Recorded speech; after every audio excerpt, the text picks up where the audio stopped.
I would say, toxic behavior, perhaps, right? Where do you think a woman's place is in a marriage? Oh, well, this is my opinion. Don't try to bash me, but I think it's Fritz, and I'm working at Turkey Processing right now in the Philippines. How old are you, by the way? Oh, I'm 34, to be honest with you. So, how many years in the BPO for you? That is 10 years already. What are things that the younger version of you 10 years ago would do now, knowing what you know now, to land that job and do well in the BPO industry? Oh, well, for me, they're kind of like biased, though, to be honest with you. Okay. Yeah, I'll probably start learning more about communication, that's for sure. Okay. Because when I started out, I don't know how to communicate. I just have my guts and my will to survive this thing. And that's all there is. And making money, of course, that's for sure. But if I'm going to go back, starting all the way back, being my old self, younger self, right? Probably push myself learning more about communication, because that's the key. Right. Because when you go to a BPO industry, it's not just about like how good are you in technical wise. You need to be good with communication, actually. Right. Yeah. I mean, trying to dive into communication, like, how important would you say from 1 to 10 is communication when it comes to just going through problems, just dealing through life? I'll be honest with you, Gil. It's going to be 10. Why? Well, if you're going to look at it, even if it's not at work, even if just at home, you can fix small things, right, to big things if you actually communicate. So being a husband, it takes a lot of communication to my wife in order for us to have understanding, how to move our family moving forward. Because without that communication, there's no bond, right? That's the same thing about, customer service or technical support or, how the BPO industry works. So you kind of have to understand about what's going on in the customer's end. So having a communication or engaging with them in a communication, right? You can actually learn more about, certain stuff that could have caused more deeper issue, right, for the situation. Now, we have straight out. I mean, you communicate well. We have deep conversations. Like, I'm sure that there are some people out there, even in the Philippines or even in other countries, where they were like you, where they didn't know how to approach it. What steps did you take to get to the level where you are now? Consistency. That's actually the key. I mean, is it to the point where some people say you have to talk in the mirror, talk outside of the office, English? Did you do those things? Well, I don't know if everyone is doing this, but you might find it weird. I like watching American movies. Okay, right? Was that a hack for you? That was actually a hack, like Breaking Bad, right? Really? Okay, Yeah. really? Okay. A lot of American movies, to be honest with you. And then I started listening or paying attention to how they actually speak. Got it. And then eventually I get into my role by just doing it and being consistent with it. That's it.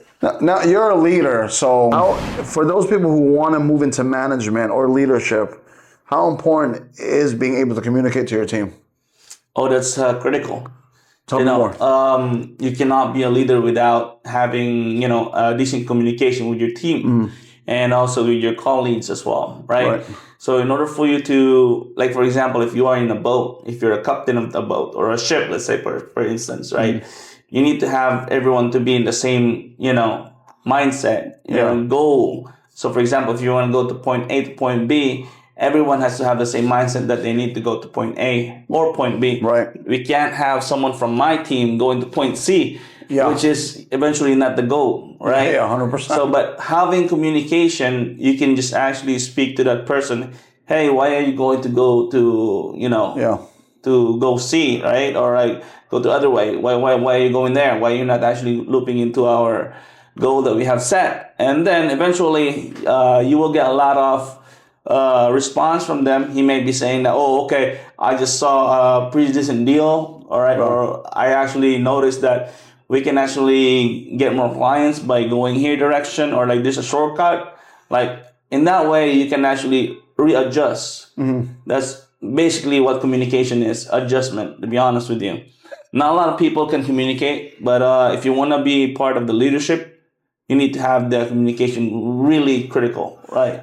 Now, I know you manage a good number of people, and hopefully this helps people in the BPO industry, helps them, or in any industry.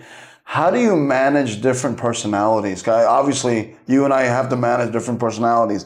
How do you manage all those personalities? Because Monday, they're amazing. Tuesday, I don't know. And then Wednesday, you want to kick them out the door. How do you manage those personalities? I'll just be genuine with them, to be honest with you. I'm not pretending who I am. I'm just like giving them, hey, I understand that, this person and that person has a different attitude, right? That have different personality. But if you're kind of like genuine with them, they're going to be genuine back with you. Right. That's how I kind of like get the hack of it.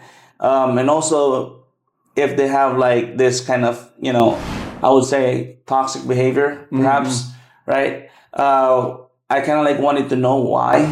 So we can actually not trying to fix the attitude, but, able to compromise on that situation, because you can't have everyone the same attitude as you. No. Or, you can't have that. Yeah, you really can't. But by having that kind of lead towards the team that, hey, this is the kind of attitude or culture that I would like to have as a team, it can actually put into their mind, okay, so I need to actually to adjust my attitude to fill in or to fit in into this type of group or culture.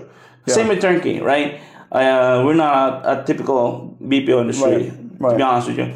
One thing I like about turnkey is that the flexibility, that's number one, and the working life balance. I would say any other BPO there, I'm not sure that if they have that as well. But you've been through it. 10 years. I mean, I've been through a lot of BPO industry. Without giving any names or where you worked before, what is the typical BPO industry? What is the typical setting, the environment? Well, it's crazy. It's more like power tripping. Everything's really? Yeah. I have heard that from team leads and people. Yeah. It's more like your manager going to play power with you and stuff like that, right? Your team lead. Mahia or no, or yeah, they're gonna start shouting at you. Really? Yeah, if you messed up, they shout. They throw things. Yeah, I don't know. I've heard some really bad stories. Yeah. I don't know why they're doing that though. I mean, if they could just achieve the same, result, why do you need to resort to being aggressive or just to make a statement? I understand that people cannot just control their emotions. Yeah. Then maybe you're not for that seat, to be honest with you. Because as a leader, you need to have that kind of temperance, or perseverance, or patience to be exact. To handle this kind of emotions. That's why you're there, because you're supposed to be the one who's going to be leading them, not to be the one who's going to start the commotion. 100%. Yeah, if something happened, okay, I got a detractor, for example, I got a bad review. You're going to start shouting, hey, Fritz, why do you got a bad review? Are you embarrassing you? Why are you trying to embarrass the person? Why can't you just hey, let's schedule a coaching? Right, and then talk about it and achieve better results. Yeah. Rather than just embarrassing, because for example, for me, if I will be the one who's receiving the embarrassment, 100%. I will not be driven to be more better. No. Yeah. Yeah. Right. I'll be embarrassed. I'll be like, okay, I think I need to look for another BPO industry or another job perhaps or another account. 100%. But if you're gonna pull me out and then talk to me about it, I mean, I'll be much more open about why I got that. A particular detractor or that negative review. Right. I'll be able to know, okay, maybe the customer was just really not in the mood to talk to anyone, right? It was not actually my fault. But then again, by just lashing it out to agents or to anyone, as a decent human being, I don't think it's right, to be honest with you. That's my opinion. I'm not saying it's an opinion with everyone, but for me, that's how I actually work. I mean, I do believe that everyone and every level of life needs to be given that respect and dignity.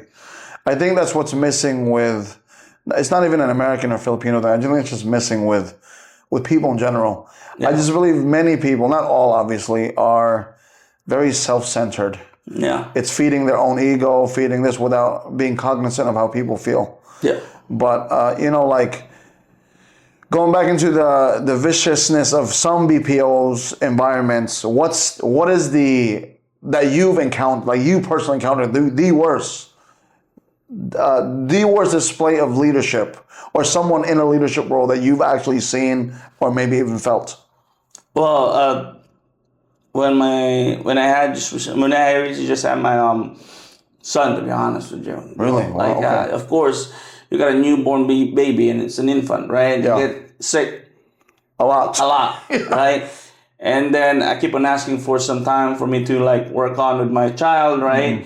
Because I'm only living with my wife, you know. Right. So kind of like, hey, can I take a time off? Can I actually file a sick leave? It's not me Yeah. who's being sick, but it's my child. But I need to take care of it because again, it's an infant. But then again, the leadership that I have, you know, that I am under at that time, could not understand, you know, the importance of it. So they can just like, why can't you do it in the morning? You know, or why can't you do it on the weekend? So or on your day off. So meaning to say, they want me to wait it out rather than just like addressing the issue. So eventually, I have to leave there.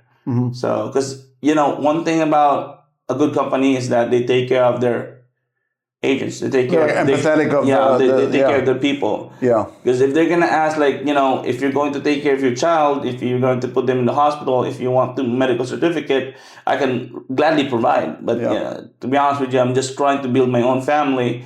I don't know why it costs so much just to build your own family. I mean, it's one of those. You can either spend time saving to go to Boracay, or you can spend time saving for your future. That is true. Or your obviously your family. Yeah.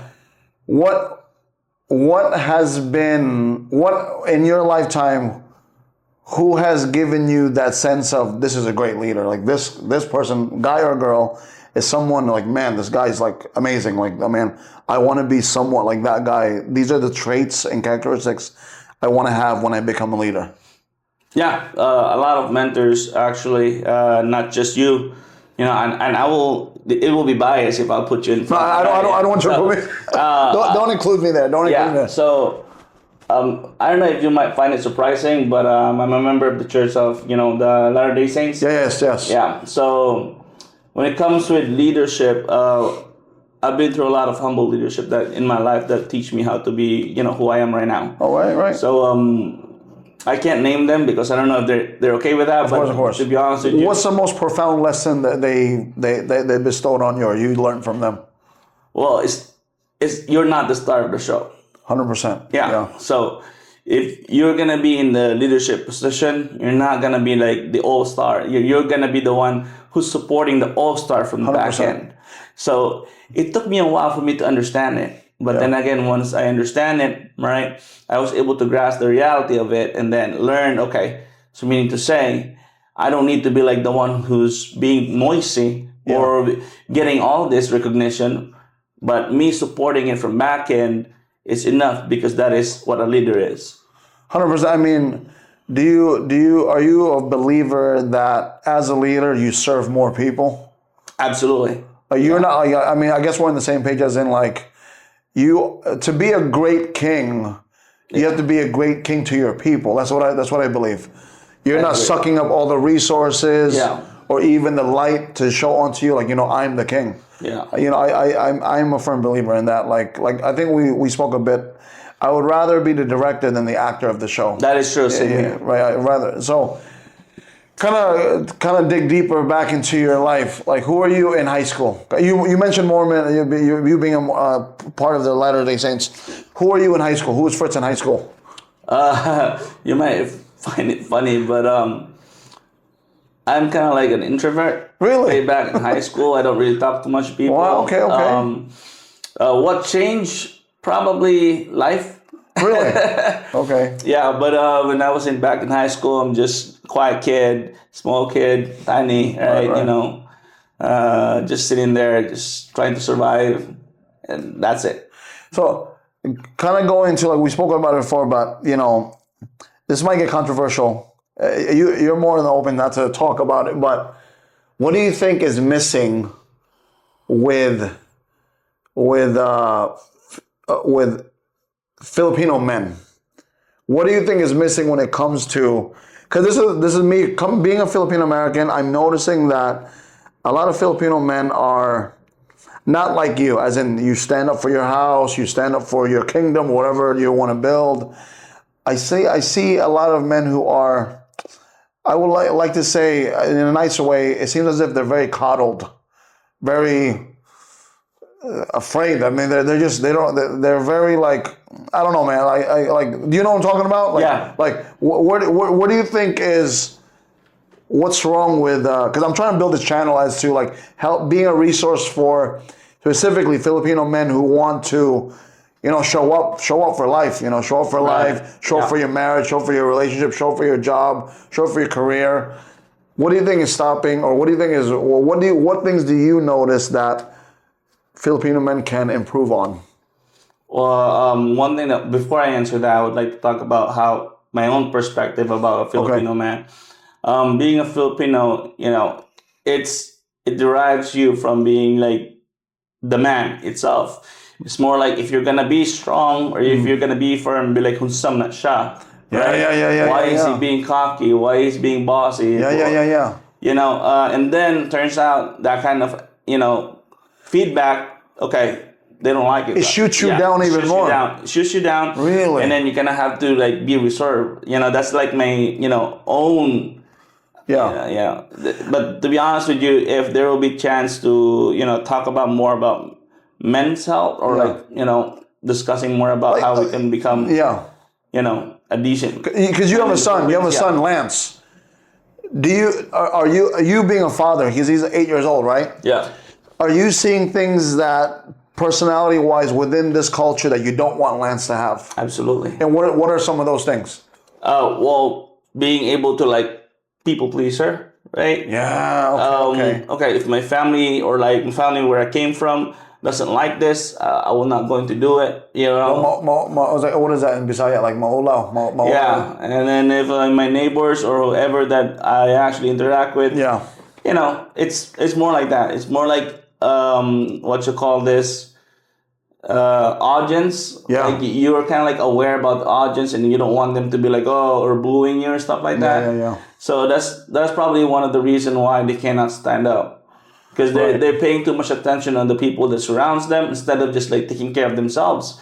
Because at the end of the day, people are people. People move on. If you messed up by making this decision, you correct it. Right. But if you messed up and then you feel like, oh shit, I messed up. Let me hide under my mama's skirt. So I noticed that a lot here. A lot. Like, is it fair to say some men around here like mama's boys? Well, yeah. That this is my opinion. Don't try to bash me, but I think I mean, I'm not. Listen, I'm a bit different. I think because I grew up in New York, and I'm a middle child. So I think you're middle. You're one of the oldest. Are you middle or one of the oldest? You're one of the oldest. Yeah. Usually, middle children have to stand up because they're usually on their own. Yeah, that's so the parents usually hang out more with the first one because that's their first one. Yeah. And then hang out with the last one because So I've always been left to my own devices. Although I've always observed my mom and my dad and as I got older, I was like, you know what? I don't want to act this way. But I never had the protection of my mom and my dad to be like, maybe my parents are a bit different. They're like, go out there, go try to do it. Maybe the Chinese influence kind of, you better go out there and make some money. You better, dili ka pwede maulaw, mangita kwarta, right? I mean, I think I am identifying, I don't want to just throw it out there as in what my opinions are, but I am identifying certain things that I believe are a bit lacking here. I do know that, tell me if you disagree with me. Asian men in general are a bit more conservative than a Western man. That is true. They're a bit more like, because, that's a great point because you hung out with a lot of Western men because you were doing the missionary work, right? Yeah, that's true. What do you think and you were dealing with people from like Utah. Yeah. So they're not nowhere near how New Yorkers are, like people from the Northeast are.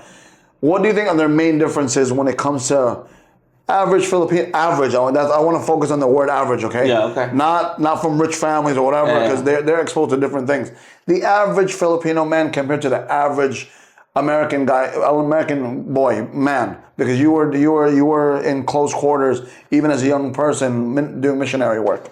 Oh, well, a lot of things skill, to be honest with you. But I just would like to point out one thing on it. Yours. It's more like making decision and not afraid of the consequence on that, or not afraid of like what people will think about it, right? Because like being a Filipino, this is just how I think about it though. If you're going to make a decision, especially if you're a man, right, you're gonna have to, check who, if it's okay with anyone surrounding you, right? But then again, if you're like an American, like from the companions that I have during my missionary work, they just don't care. They just like, okay, I'm gonna make this decision, right? And then whatever the outcome of it, I have to embrace it. So really? That's what I think that is lacking. Yeah. But if we can actually get that more into the Filipino, I believe we can actually elevate. Now, do you think it's a generational thing? I'm just thinking out loud now. Do you think it's a generational thing? Because from how you describe your grandfather, he was a very strong guy, very strong-willed guy. Yeah. Not a lot of direction, a lot of focus.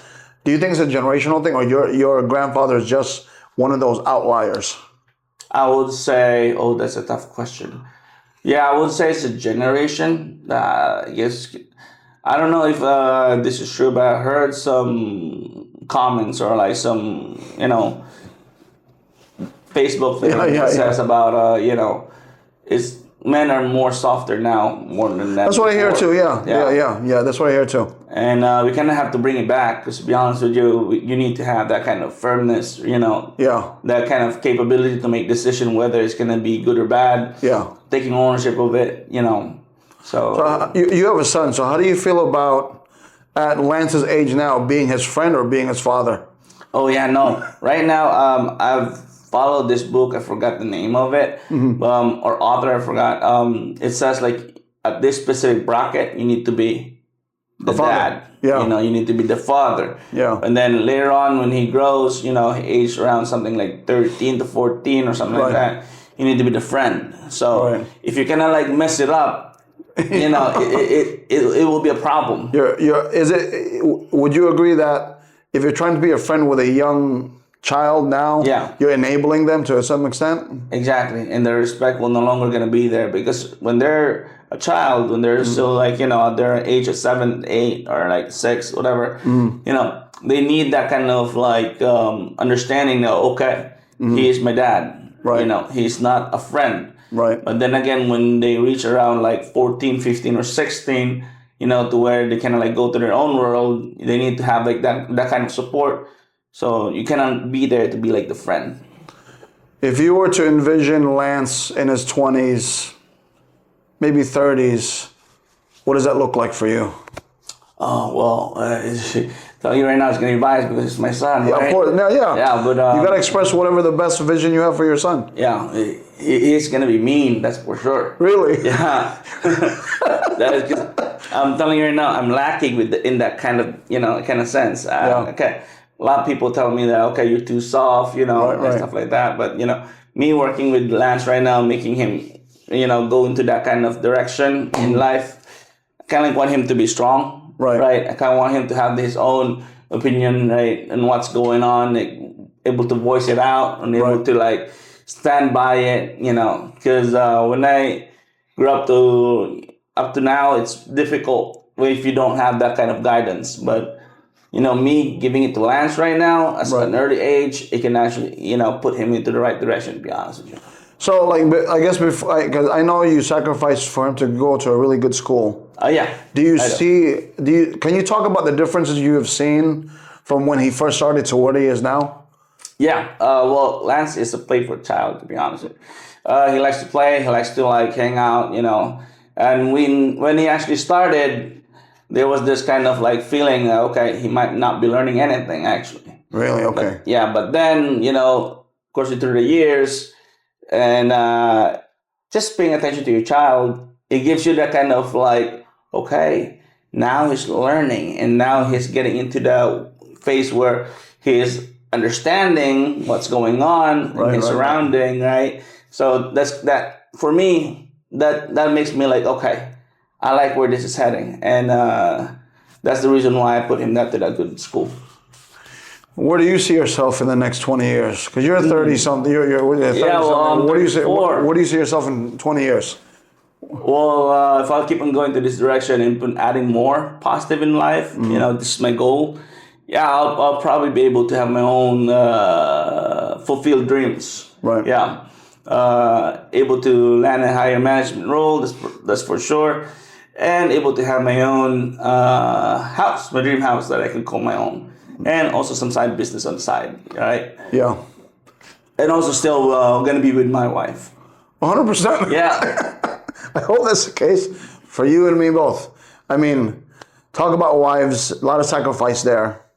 But I do have to say that I kind of want to pick your brain on this because I might get bashed for this, which I don't really care. I'm pretty traditional. I'm pretty traditional. Yeah. This might be controversial for many women out there. Where do you think a woman's place is in a marriage? If you had to make a choice, if you had all the unlimited resources that you wanted. Support. The support. Yeah. Because that's what I've been working so hard in my life to try to get, because honestly, I could be very wrong, but I believe women don't really want to work if they don't want to. If they don't want to. I mean, in today's society, it is hard to do it with one income. Yeah. It is hard to do one income. I understand this. But I believe I've worked hard enough so I can give freedom to my wife to just do whatever she wants. Obviously, before even picking her as my wife, I wanted to see if she was like a gold digger, a tapulan, because or just materialistic to the sense of like not recognizing certain things. But I did all my tests with my wife. Not saying that you should be. That sounds weird, but you know what I'm saying. I did all those things with my wife because I wanted to be in a position where I'm gonna bust my ass, but just don't bring me any headaches when I go home. You know what I'm saying? And we had being together for almost 20 years, we had a lot of learning lessons. You know what I'm saying? And I guess my question to you is that, like, because you mentioned being with your wife, and just to let you know, 75% of men just watch this channel. So what advice would you say, like, when you're trying to settle in and trying to find that ideal wife, or what's your vision? How would you? Maybe your wife. Hopefully, your wife doesn't watch this. What would you do different if you had a second time around? Ooh. Yeah. Well, hypothetically. Yeah. Because you guys are still fairly young. You still have time. Yeah. Even me and Ruby are still working things out at the end of the day. You know what I'm saying? Yeah. What would you do different from the beginning to where you are in now? I would say, first and foremost, I don't have a perfect marriage. Yeah. Nobody's a perfect marriage. Yeah. I don't believe anyone has a perfect marriage, to be honest with you. I agree. And then we're just two people who's trying to, trying our best. That's all it is. Yeah, survive and make sure we have something that we can give to Lance. So for me, if there'd be another chance, right? All my knowledge that is stuck right now, and then going back to my younger years, I'll be hustling more, making sure that she doesn't really work. Because right now, my wife is really working full time, and I know that she helps a lot in the family. Yeah. But as a man, I wanted to have her like stay at home, making sure that taking care of the son, taking care of me, taking care of the house, and then it's quite challenging at this point to where I am right now because of the generation. But then again, if I could have put myself back and then retain my knowledge right now, I could really get more assets, or like make sure that I have a decent house, put my wife in so that she can actually decorate it. So that's where my head is at. I'm with you on that one. I even me, and this is what I tell people, like, don't ever. People are sort of very big on hierarchy here. Yeah, that's true. When they look at me, they're like, "Oh, Gil's super, whatever. Like, this guy's making it." I'm like, "No, I'm just like you. I'm just." Fritz and I joke around. I'm a regular guy. To that point, I've always. There's been times where Ruby and I were, I wouldn't say even 50-50. Right. Where you didn't know where it was gonna go. Mm-hmm. One time, Ruby left me for a couple weeks and she came back. She was like, because she had to deal with business in the Philippines, but she really took a break from us.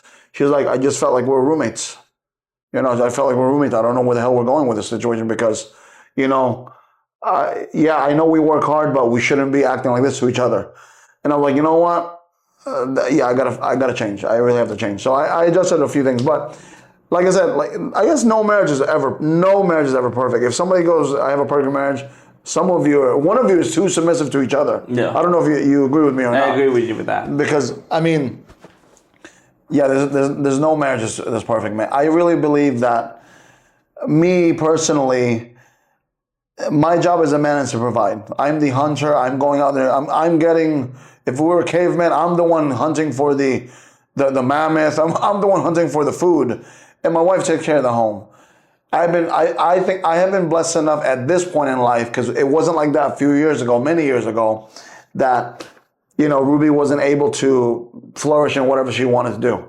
But yeah, things just to share with you, things that I would change is probably kind of contradict what you're saying. I wouldn't hustle as much. Okay. I would still hustle, because I hustle. I see. I know you see what I do. I wouldn't, like, me in my 40s now. I realize to some extent I had missed out a lot on family time and bonding time with Ruby. I wish I was, if I had to do it over again, I wish I had more foresight to kind of balance it out. Mm-hmm. Now the princess is in our life, it put I don't know what the analogy I can use, but it literally put a checkpoint in our life. Like, so I purposefully now within my day spend time with them. And Sundays I don't go online. I'm not on my phone. I literally just devote my time, because for me it's Sunday anyway, and it's go to church and everything. But that's what I would do. That's what I would do. Last question, or one of my last questions, and this might contradict with you taking Lance where you want to go. Do you think you need a degree to succeed in life? That's a controversial question, Gil. I know you're moving Lance into the best position, and maybe a degree is there or needs to be there. But do you personally believe you need to have a degree to be successful in life? Well, I would say not needed, but if you can have it, it's better. It helps you. It helps you. But in reality, it's not all about ABC. It's about understanding and making sure you're able to adapt. That's the most important thing in life. But if you're gonna stick on, academically, right? Yeah. You listen to the, person or speakers that talks about, education. It's fine. It's good. You can do it. Probably 200 people actually I know that didn't finish school, but they're able to, have this in life right now. I am not condoning not going to school. Yeah, no. But I am open to exploring school and injecting common sense in there. Exactly. Like, okay, Lance, we're gonna go outside and go. Okay, this is what my dad used to do for us. Although he wanted to finish school, but as a kid he was like, okay, guys, we're gonna go clean someone's house. This is like 8 years old. Like, we're gonna go clean someone's house. We're gonna do, because we were poor in America. We were middle class in America, so we had to do these odd jobs. But in those odd jobs, my dad taught me in a way where, like, okay, listen, if you guys, I can only give you so much because we don't have that much money to go out. You're gonna go out. You need to go out there and make money for yourself. So that built a sense of confidence in me to knock on doors, to be like, hey, miss or sir, do you want me to rake your leaves? Do you want me to mow your lawn? So, because I had like a newspaper route before. Mm-hmm. I realized, and this might be controversial, all the school things that you do learn can be learned basically if you really put time into it online now to a good degree. I would think so. Yeah. Because once you know the coursework, you can kind of like, you can kind of navigate through that. But I do know, obviously, you need to go to school to be a doctor. Yeah. But I personally believe, like, to be like for the BS NTREP students, I don't really know if you really need to go to school. I do see the value in knowing bookkeeping. Mm-hmm. I do see the value. I do see the value in knowing bookkeeping and all those little, like the office work that business has to do. But in an essence, like being an entrepreneur, it's like it's a trial and error game. And I mean, do you think in today's day and age, having all these resources online, you can literally go through life and absorb all this knowledge without going to school? Yeah, I would say 100%. I mean, for the professions we're in, customer service, talking to people. School is important. It is.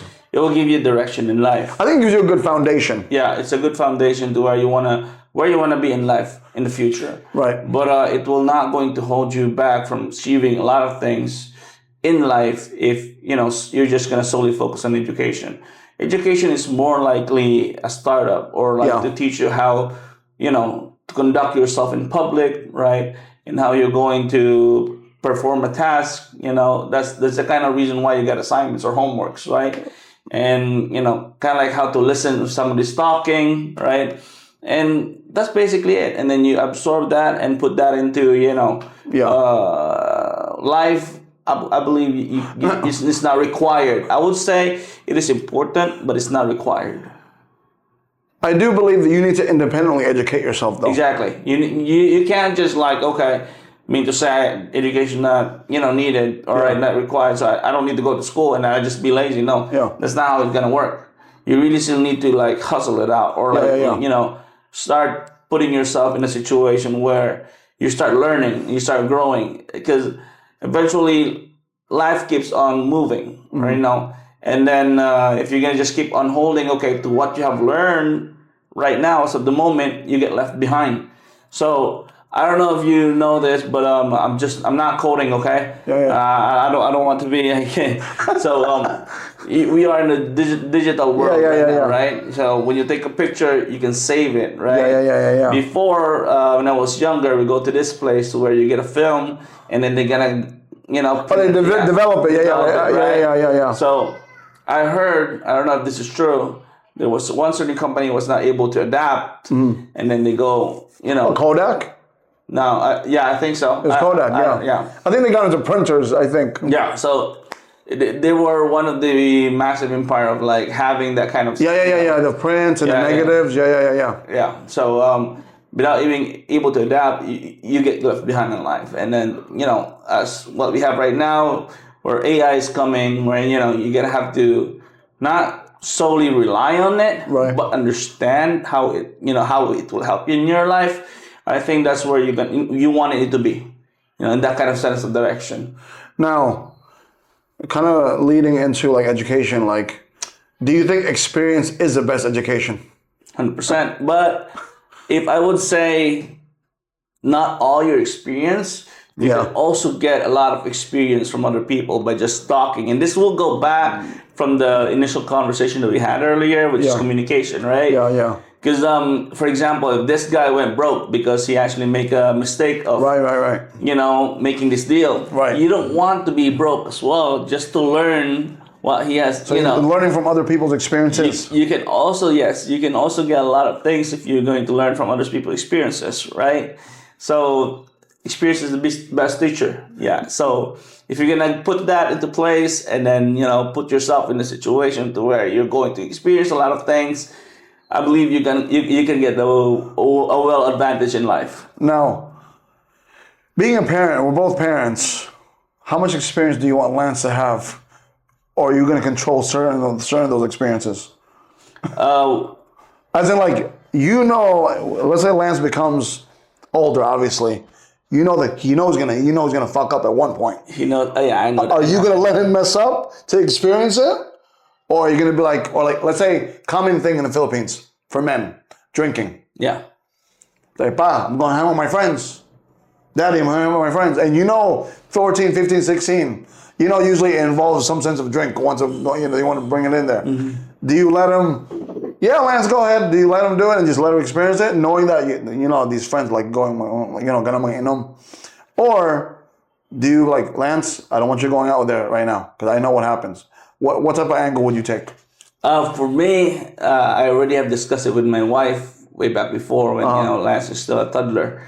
I told my wife that I'm going to let him experience it. Really? Yeah. The beauty of it is that if something happens, like for example, right, or he fucked up, right, big time, right, I'm gonna be there to help him out, and then make sure that he's not alone in fighting this battle. And by doing that, that could actually be one of the greatest lessons in life that he's going to do. You know, it'll change the trajectory. it will change the trajectory. To be honest, in reality wise, or in a kind of setting, it will change the trajectory. That's for sure. Because if you're going to just like cushion it out, all right, this is just my own opinion, okay? If you're gonna cushion it out and then stop him from experiencing those things, it will turn out, okay, what if?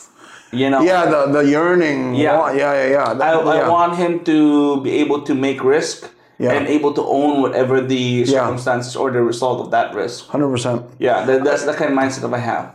Going back to how some Filipino men are, I think that's why some of them are not that ambitious. To some extent. I mean, but then again, I always find Filipino men with zero money, somehow they find money and go to the Bulangan on Sunday, Sabong on Sunday, but they have no money Monday through Saturday, which is really odd. Or this is a sad part, and I don't want to talk shit about Filipino men, but this is a sad point. I mean, you can correct me. I mean, understand, I grew up in America, you grew up here. Yeah.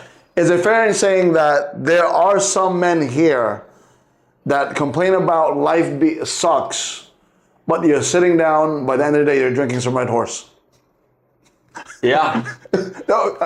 I mean, I am not saying that I'm not picking on anyone, honestly, but if that's you, then that's you at the end of the day. Don't be the guy, tell me if I'm wrong here. Every time, wato man ka sa provincial sometimes, or province, right? Right. There's always a waiting shed somewhere, right? There is. Is it true or not true that some men are just always sitting there looking at the traffic and look at the buses passing? Yeah. Or looking at the passes, look at the buses, look at the people passing, and maybe Magdula Ogdama. Yeah. Because I see it all the time. But for me, I don't really care how anyone feels anyway to some extent. You are an able-bodied man. And it's in the middle of the day. Meaning, you can be making money or doing something for your future. Like verse is, if you have namoy mga anak and you know the kid is starving, I don't think you should be doing that. I don't think you should be doing that. Last question. By the time you are not dead, but like in your 80s, your 90s, maybe 100, what do you want people to remember you by?